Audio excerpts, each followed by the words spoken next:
Good morning. This morning I am going to make some pumpkin seeds. I'm going to make maple cinnamon flavored, roast them up in the oven. I'm going to cut open this bad boy and see how many seeds are in it. I'll check back in later to show you what the inside of my pumpkin looks like. So I've opened my pumpkin up and looks pretty spooky in there. I'm gonna take a big, large metal spoon, scrape out the sides, and put the seeds and pulp in water to soak so that the seeds can release a little bit from the pulp. And I'll be back to show you what that looks like. Okay, so I got my seeds out of my pumpkin. I just wanted to, before I added the water to them, show you, I don't know if you can get a sense, how big these seeds are. Have you ever seen seeds this big? I'm wondering if it's because of the size of the pumpkin or if it's the variety. Leave me a comment below if you know. I'll check back later with you to prep the seeds for the oven. Alright, so I've removed the pulp from the seed and drained the water from the bowl and put the seeds out on cookie trays. I actually got about 2 cookie trays full. When you do it, you want to keep a thin layer when you roast them. I'm going to share with you my ingredients. I have coconut oil, approximately about a 1/4 cup to do both trays. 2 tablespoons of salt. I'm using pink Himalayan. 2 to 3 tablespoons of maple syrup, and about 2 tablespoons, I would say, of cinnamon. I also put out here, but I'm not going to use because some people in my family don't like spice, is a little cayenne, a little pinch if you like sweet, spicy things.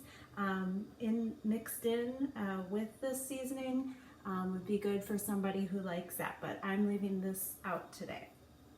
The other thing to note is I'm going to add my oil. You can also use olive oil. I'm using the melted coconut oil. You need to just add the first 2 ingredients, the oil and the salt, at this time. And then when your seeds get closer to done and start toasting, that is when I add the cinnamon and the maple. If you add them from the beginning, what happens is the maple tends, or the cinnamon tends to burn, and then they don't taste as good. So I'm going to put these trays in the oven for probably 15 minutes and check on them. These are pretty big seeds. Usually I do 15, put the seasoning on, and then do another 5. But because these are so large, and it's going to depend on your seed too, you want to check on them after 10-15 minutes to see where they're at. I'm going to put the oven at 325. Some people like to do it at 300. It just takes a little bit longer. So I will check back in a little bit.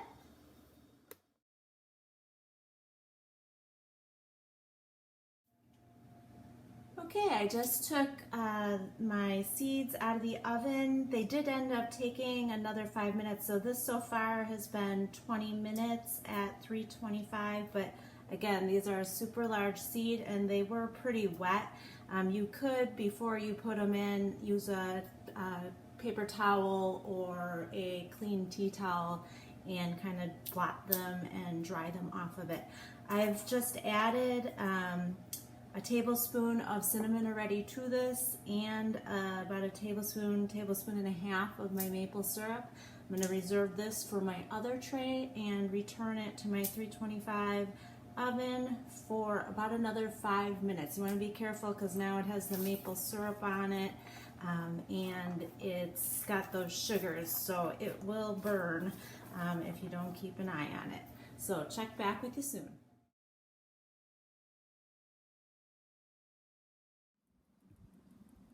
right, it's been about 10 minutes, so I thought it'd be 5 once I added the maple syrup and cinnamon, but it took about 10 minutes to get to the crispness that I like in my pumpkin seed. The other thing I probably should have done is flip them so that some aren't a little browner than others.